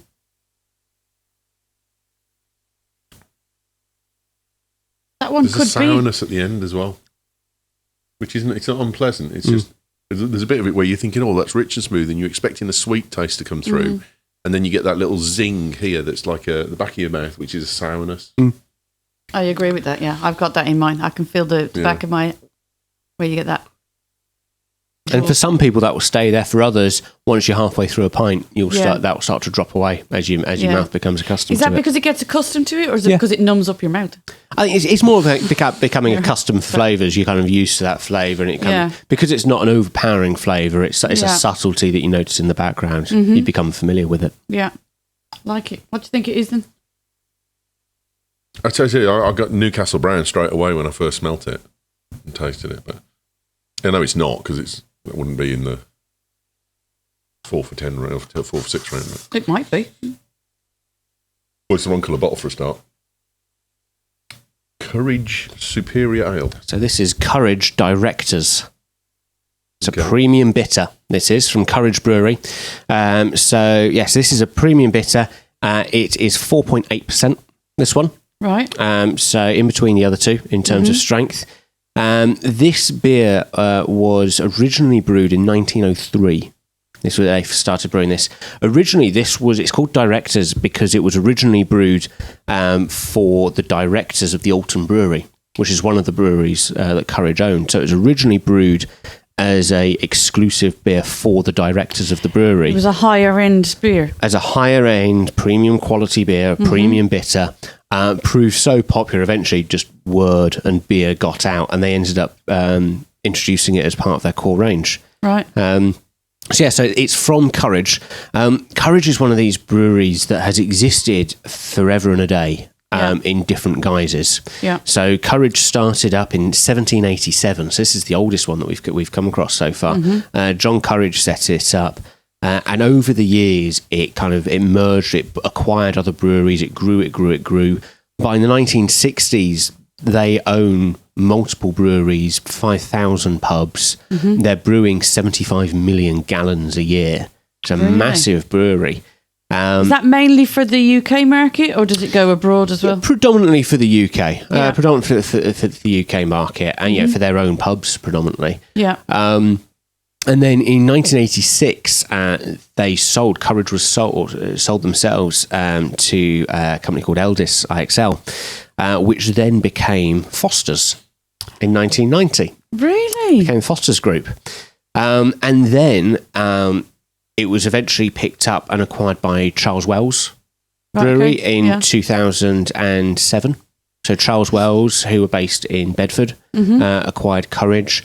And all the brands. So the Courage beers were then started to be brewed at the Eagle Brewery in Bedford. And then in 2017, that was all acquired by Marston's. So Courage sits under the Marston's staple, but it's still brewed at the Eagle Brewery in Bedford. But the thing Courage is most well known for is their Imperial Russian Stout. The Russian Imperial Stout, it dates back to the 18th century. It's a style of very heavy stout. We're talking 10% plus. Right. And you can find quite a few of them. A lot of breweries now produce an Imperial Russian Stout, especially at the winter time. But Courage we can trace it back through their acquisitions. You can trace it back to the Courage Imperial Russian is the pinnacle of it. And I have a bottle of the 2013 vintage sat at home, waiting for a very special occasion to open. So that's interesting now. So you would think of that bottle the same as some people would think about a vintage bottle of wine or something like that. And will that bottle of vintage bitter grow in price? Yeah, absolutely. Fuller's, the London brewery, every year they do a vintage ale. So it's a strong beer. It's usually around about the 8% mark, 7 to 8% mark. Bottle conditioned. Yeah. So there's live yeast inside it, so it's continually fermenting. So that's always a key sign. If it's been pasteurized, it will go off. But if it's been bottle conditioned and it's a high enough strength, you can keep that for a few years. And some of these Fuller's vintage beers, some of the older ones, they're going for £100-200 a bottle. Really? Wow. Yeah, no, I've been into the pub in I can't remember the station. In Birmingham? No, there's a station, one of the mainline stations in London. Euston. You've got the Doric Arch and the signal box at Euston. Yeah, but there's one at a different, I can't remember which one, I think it's Waterloo. But they've got the bottles of Fuller's up, and they're hundreds of pounds for a bottle. Yeah. They release them every year, usually with Waitrose at the moment. So you can pick up a bottle this year's vintage for £6-7. Pick up one to drink and then pick up one to put in the cupboard. I'm going to do that on my way home. Because they will get on there. They haven't released this year's one yet. Yeah. But when they do come out later in the year, pick up one to have sooner and then one to have to put away for a rainy day to have in 5 years' time. Do you know what? That would be a nice gift as well, wouldn't it? 2 bottles of that, one to keep, one for now. Yeah, especially Really on nice milestone gift. years for people. Yes, if it's their 18th birthday or something like that. Yeah. Get them a bottle of vintage that they can put away and hold on until their 30th. So my question is, does beer improve? So wine improves markedly in the bottle over time. Does beer improve? Because whiskey doesn't. Once you've bottled it, that's it. It's done. It only improves in the cask. Yeah. It's because it comes down to, is it undergoing fermentation in the vessel? So wine has that sediment in it. Good wine has sediment still in it, so it's continually going through that process. Cheaper wine doesn't. So if you leave it, it goes off. It's the same with beer. It's got this one isn't bottle condition. So if we put that away for 5 years and came back to open it, it probably wouldn't. It would be past its best. But their Imperial Russian Stout, however, I say I've got a 2013 bottle. Mm-hmm. That is just going to get better and better and better. And that's because it's got such a high alcohol percentage. Yeah. Yeah. And unless you've tasted that first one, you won't know how much it's improved. Well, that's it. That's Yeah, it. that'd You've be- got yeah. camera cars out Yeah. for it. So really, when you taste the first one, you've actually got to write down some tasting notes. Oh, actually, where's that card? I've got them here. Yeah, let's have a look at those. That would be a really good thing to do. So this is something that that Camera does, is we go through beer tasting processes, and you can see all of these different boxes and all different things that we fill in. And Camera tasters, they go through this process of looking at everything from the clarity of the beer, what kind of head the beer has, the carbonation of it, and then the aroma, the taste, the aftertaste. And we're looking for different profiles. You know, is there maltiness? Is there roast? Is there caramel, hops, fruit, sweet, bitter? All of these different things that we're working through to kind of profile and kind of document what these beers taste like. Yeah. And there are volunteers. These are volunteers that are up and down the country, tasting panels that are religiously diligently filling these in, and it all gets put together on our central database so that we can kind of see the shape of the beer industry and kind of what are the popular trends, what are the popular beers. And this is all information that helps to then feed our Champion Beer of Britain competition. Yeah. And there's loads of tasting notes on the back as well. Yeah. I'm going to have a proper read through this. Can anyone get hold of these? No, so you need to go on a taste training course. Right. So another reason to volunteer with Camera. Yeah. And then find out when your next taste training course is. And it's either a half day or a full day session. You sit down with some really great people. You go through, you learn how to fill these cards in. You get to try some beers as well. And it really does open your eyes and help you to appreciate different Do you remember nuances. any of those days? I remember bits and pieces. I remember the notes that I took away. Yeah. Here's a question for you. So when is the last time, because you taste a lot of beers, you've been around them, you've drank them for years and years and years. When is the last time you've actually tasted a beer and thought, wow? Good question. Oh, that is a very good question. You know what? A couple of weeks ago, I had some really good beers at the Great British Beer Festival. There was an 11% barrel-aged stout from America that had absinthe mixed in with it. Wow. That made me go, wow. I think it put hairs on my hairs, that one. That was quite an intense one. I think I pick up different beers all the time. Yeah. I'm quite lucky in that I am open to try most styles, most flavours. It's the interesting flavour ones that really get me, and the really strong dark ones. Yeah. There was an Imperial Stout from St Austell that I tried at the Great British Beer Festival as well. And that one, I had no more than a third of a pint of that one. Yeah. And I sat down with that for a good hour. And that's all I needed. It was smooth, it was velvety, it coated the inside of my mouth. The viscosity of it was amazing. Yeah. And it was just, every sip of it was just absolutely incredible. Yeah. And These pints aren't ones that you just sit there and knock back. You're meant to appreciate them, especially the higher percentage ones. Absolutely. You take a chill. How are you in what's your opinion on serving sizes for those very high ones? Because I would never serve those by the pint. No, I mean, at beer festivals, we generally, if a beer is over 7%, then we're unlikely to be serving it by the pint. Yeah. Most Camera beer festivals will offer serving size in pint, half, and third. Yeah. if you're going to a beer festival to enjoy beers, You want third. you want thirds. Yeah, absolutely. Yeah, it means you're going up and down to the bar more Yeah. often. But, you know, sometimes I do see people that go to a beer festival, they go up to a bar and they order a pint. And you know what? Yeah. If that's what you want to do, great. If you know you love that beer, if maybe it's a beer that you've had before and you find it really difficult to find it and you just want a pint of that, then by all means, go and do that. But if you're going to a beer festival to discover new things, go for the thirds. Yeah, and go around. It's like when you go to a food festival. What's the point in paying to go into a food festival and going to the first stall and ordering the biggest thing in the menu, filling up your belly, and then you can't have any more? It's the same with drink. Yeah, I had a chili beer when I went to the British Festival, and it ruined half of the day for me. Plan the order as well. A lot of beer festivals will release their beer list in advance. Yeah. So have a look online, mark the beers that you're interested in. One thing that I do quite a bit with beer festivals is I will make a list of the beers that I'm interested in trying, and I'll break them in half. I'll have first half and second half. Yeah. So the stronger, the darker beers, they go in my second half, and I focus on trying to find the lighter, crisper, paler beers first. Yeah. Have those so that I'm not going in and having a 10% imperial stout that then stops me from being able to taste and appreciate anything else. Yeah. Or the flights. A lot of them are starting to do the flight, the little wooden flight pallets. Seen that, now, aren't yeah. they? I think they're a brilliant idea. Where that thing about if you're saying, I don't want to go up and queue for an hour every time just for a little third of a pint, go up and get 4 or 5 different little ones, because you can sit on the table and leave them in front of you and just enjoy them over the bar. Absolutely. I think some beer festivals are starting to look at ways in which they can offer that.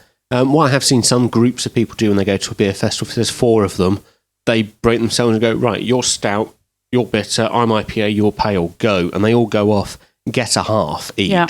They come back, sit at the table, or even maybe like a pint each. Yeah. Come back, sit at the table, mouthful, move them round. Yeah. And they try each other's and they go through that. I think that's a brilliant way of doing it, yeah. You're there to discover new things. Yeah. You know, that's the great thing about these beer festivals. Yeah. It's about discovery. Yeah, and that's a really interactive way of doing it. It's a really nice way of it's that thing of what we've said earlier about the being part of a community and having conversations rather than sitting there on your phone all just on Facebook.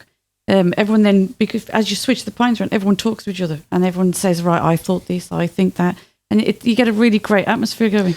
Talk to the people as well. If you're at a beer festival, you have big bench seating everywhere. If you're camping out at one corner, one edge of the table, talk to the people that are sat on that table with you. Yeah. If they've got a beer that's a dark beer and you're a fan of dark beers, go, sorry, what is that? Yeah. Have you liked it? Yeah. What are you like? Interact with other people and speak to the volunteers as well. So Canberra beer festivals are run by volunteers. So everyone that's working behind the bars, the glasses, the shop, everyone, they're all volunteers, but they're all passionate. Yeah. So take the time to speak to them.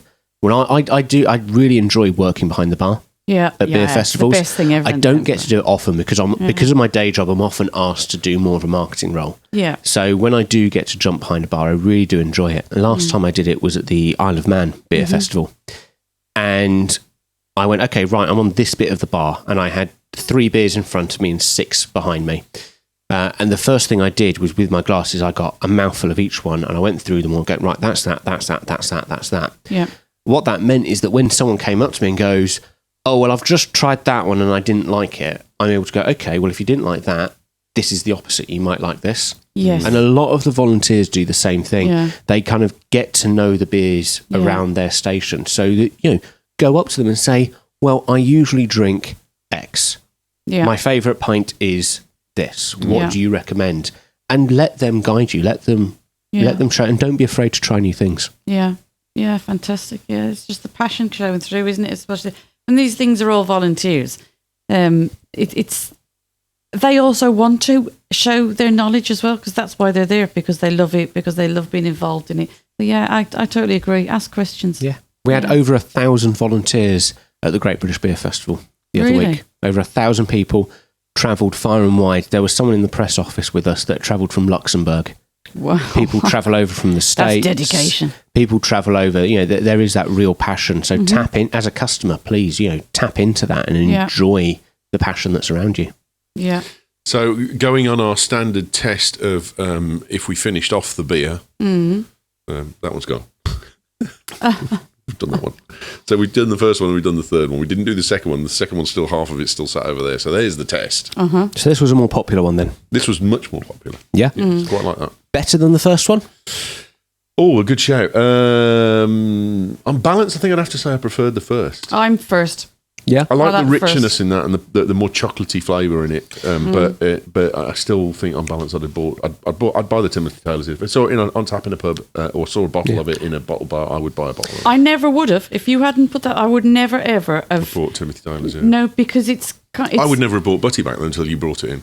Butty back is another one. I love that. Yeah, I really enjoyed that. That's really good. So that's beer, why that is. I really enjoyed that rich, round, creamy flavours. Landlord is something that I could happily sit and drink all night long. Yes. That I'd struggle to get beyond 2 pints with. That's something that I might have with a steak pie. Into a steak pie. You make a steak and ale pie. That would work perfectly with it. It's one to have at the end of the night with next to the fire. Yes. Now, again, yes. go back to your slow cooker thing. You get some diced beef or something like that, a bit of stewing steak in a slow cooker again. That would work be brilliantly. beautiful. Nice beef casserole. Yeah. Very good. Good shout, mate. Right, I think we should start wrapping up here. Well, we've got one more. to do. Have we got another We've one? got one more beer. I'll quickly go into it. As does 4 No, for we're 6. in no rush. I just thought you were out of beer. Come on. No. I've really enjoyed this one. I'm not going to cut it short. If people don't listen because they think it's too long, stuff them. I don't care. Not stuff them. They're our valued customers. I've and enjoyed it. Listeners. I'll do a 5-minute cut down version of this, and then you can watch that instead. No, that's fine. We're done. We're fine. Richard Hunter Rice. Hello, Richard. How you doing, mate? Stephen's put, is it a pale ale because it's brewed in a bucket? Pale. Who's put that? Stephen. Stephen, yeah. Pale ale. Pale ale. Oh, got it. Hey. So he's renowned for bad jokes in our network. Oh, got it. Wayne Pope is watching. Wayne Pope used to be my manager in my old job, and he's a great guy. Cool. He's a great guy. Jane Lawrence. Hello, Jane.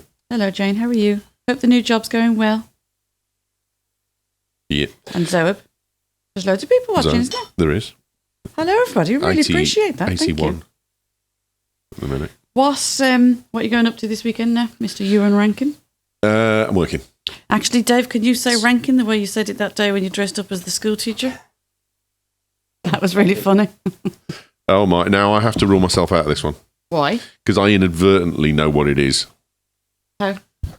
Because I saw the bottle in the box. You know what it is, but I know for what it me... is, but I'm going to try. No, this is where I need Steve Woods, the hypnotist that we know. I need him to make me forget that I've tasted this. Right. So, and I'd love to be able to taste this for the first times, but go on. Yeah, so this is a curveball, this one. All the ones that we've looked at so far have been classic examples of their styles. This is something a little bit different. So first of all, the colour, it is that very dark colour, almost black, but it's actually a very, very deep red colour. What do you get on the nose? Smells fabulous. Yeah, it's winey. It's like a wine. No, it's fruity. I'm getting like passion fruit type thing, like a real. It's a dark. So I love stouts and porters. They're my faves, and so it's dark and it's really rich looking. So from the visual, I'm really wow. This is going to look good. This is my kind of thing. Yeah, 5 a.m. Saint's good for me, and yeah, the one that's really thick and Black rich. Jet. The only Black Jet that's only half. Are these English ones or is this a foreign one? this is English. It's English. This is English. Do you know what this reminds me of? Is the I actually know the bloke that designed the label for these. Do you? This reminds me of oh gosh, the ones in the large bottles. You get brune and blonde and That Leffe. That's what this reminds me It's of. like That. Belgian beers. Belgian beers typically have very strong fruit flavours. Yes. Similar with this one. This It's very deep, definitely reminds me of dark that. fruit. Yeah. When you're ready, go for the taste. Okay. Now that's not as I remember it. Oh, I love that. I've distorted that in my brain. Go for a second. Yeah. Go for that second mouthful. That's gorgeous. I really like that. So, do you remember when we did the banana beer? Yeah. I said to you, oh no, it just messes with my senses because I'm smelling one thing and then I'm tasting it and then I'm not getting it and then I am getting it and it just screwed with my head. I couldn't stand it. When I first had that, that's what it did to me because I was getting smells and I was getting tastes and then other tastes came in, and it was like, oh no! And I was out drinking for the night with some friends when I had it, and had a pint of it, and I couldn't finish it. But God, you think a lot about. When I'm out for it, I just neck it. no. And I drink beer because I like it. And if I don't like it, I don't drink it. I mean, it's like... I've seen you do that. Yeah, you will put a pint down. Yeah, that's my test of whether I'm an alcoholic or not. Because if I'm an alcoholic, I'll drink anything. Yeah. But I won't, I would never buy that, and I would never drink that proper job. Yeah. Ever. That'll never pass my lips again, I don't think. And I didn't hate it that much. I just think, I know I won't like it. And that's what I was like when I drank this for the first time. But actually now, I'm drinking that as it is. But I think I still would struggle with a pint of this. A little bit like that, and to go with some food or something, that would be gorgeous. Or that would be lovely with dessert, I think. But that would be a nice treat. I think I'd still struggle with a pint. So, what kind of flavours are you getting on the taste, on the palate? What I'm thinking is,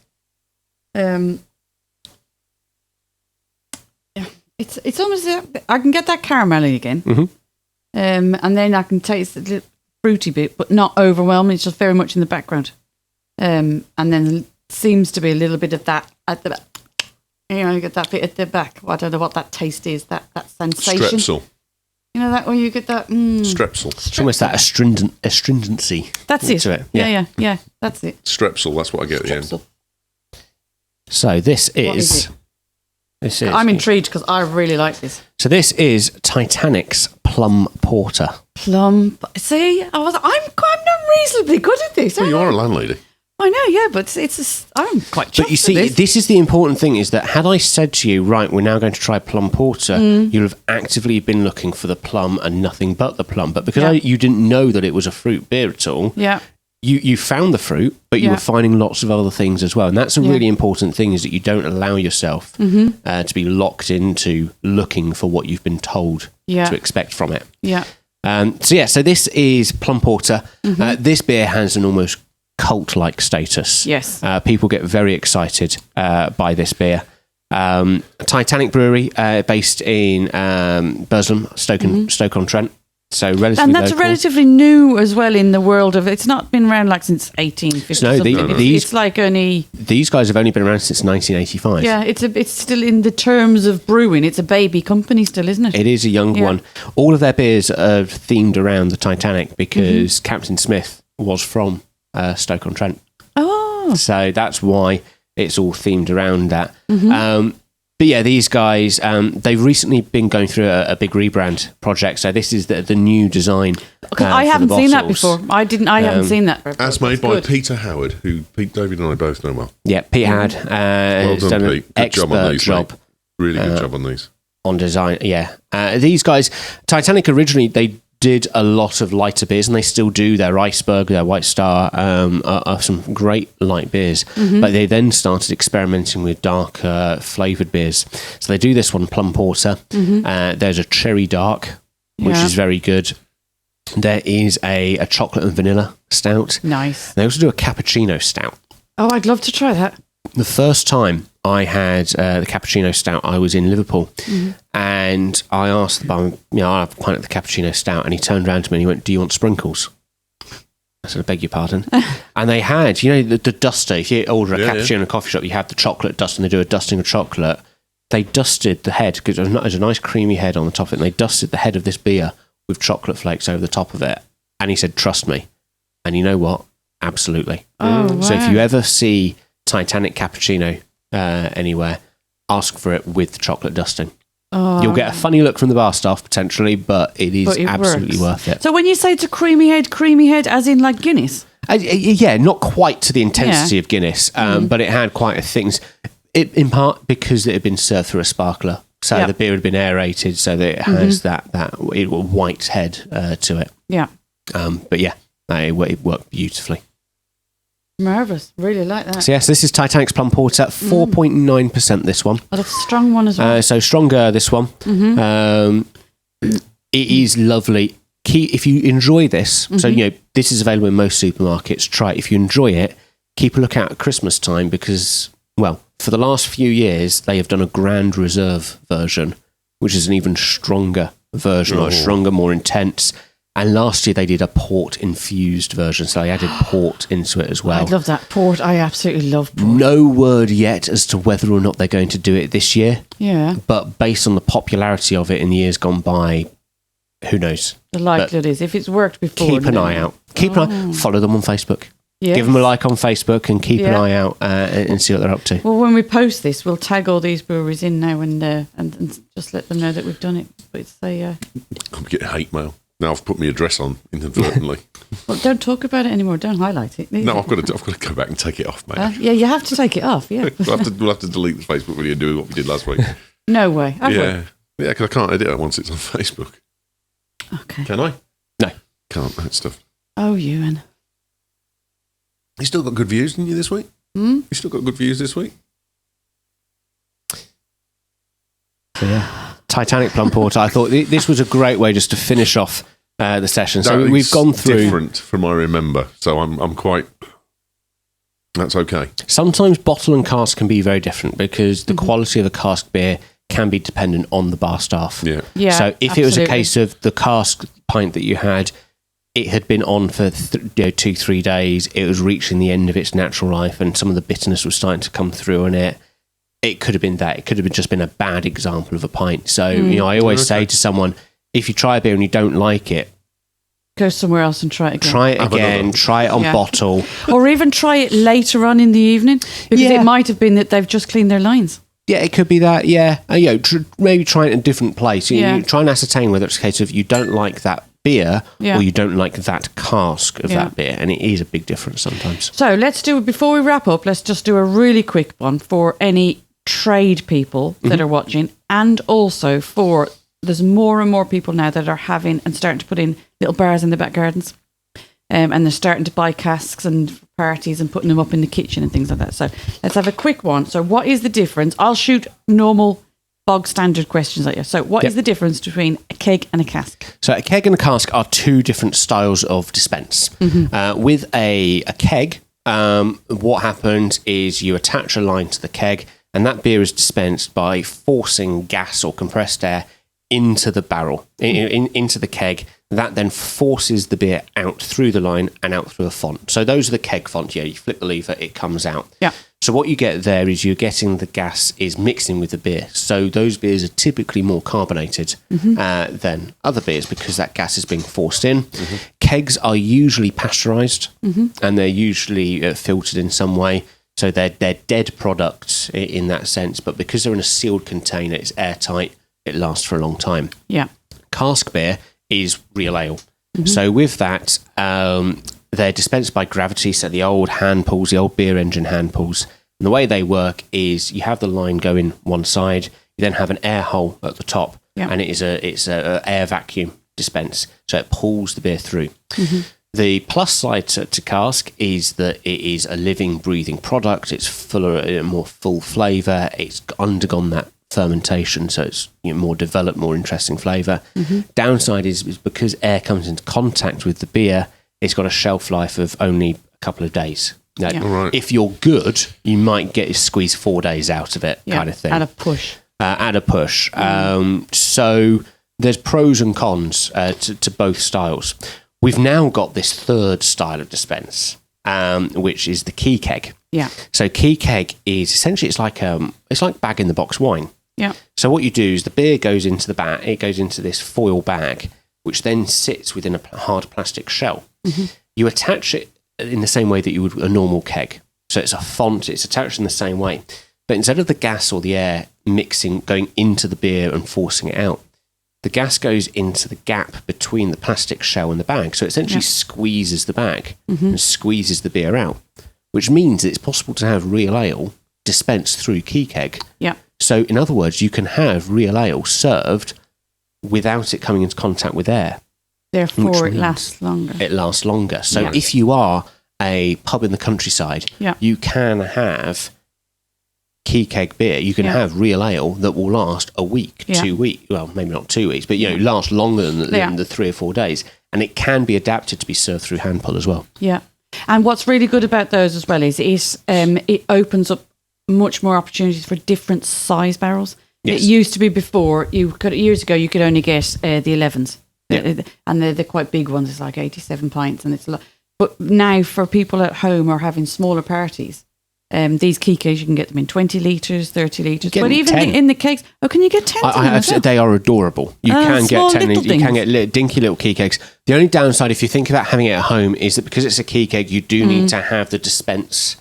Loads of people are getting it. They're having it all more installed. And more popular. Yeah. It's like all the the Guinness Surger things and all that. Yeah. They're actually very expensive piece of machinery. That's why an awful lot of bars haven't got them. But I've been into houses and they've got them. They love their Guinness so much. They've got the whole Surger kit all installed on the thing. I'm like, whoa. Yeah, that is out there. Yeah. It is. It's great to see technology evolving and kind of adding. Yeah, it's a very traditional industry. Yeah. Real ale. And it's great to see technology. Yeah. Innovating and bringing new solutions and new ways to help these pubs thrive and survive. Yeah, which is what we need. Absolutely. Save our pubs, everybody. That's what we need to do. Save our pubs. Right. Mr. In the acid test. What? It's all gone. You drank it all again. It's good. Three winners. That means it's delicious. There were three, but there were... Excellent. 3 out of 4. 3 out of 4. Oh, well, even I would say all of them I would have drank. This is now my favourite. The plum porter. Yeah. Excellent. This is 100%. This is taken over from the first one. I love this. I've never done a podcast that was purely about my own indulgence and pleasure until today, and it's been brilliant. Thank you, mate. It's been absolutely, absolute pleasure. Fantastic. Yeah, you've been a wonderful guest. So, if anyone would like to find out any more information, either about your day job or the camera stuff, or not your day job, JC social media. Yeah. Yep. So if anyone's interested in finding out more about kind of social media and how we can help with that, you can find us online at jcsocialmedia.com. Find us on all the social medias at JC Social Media UK.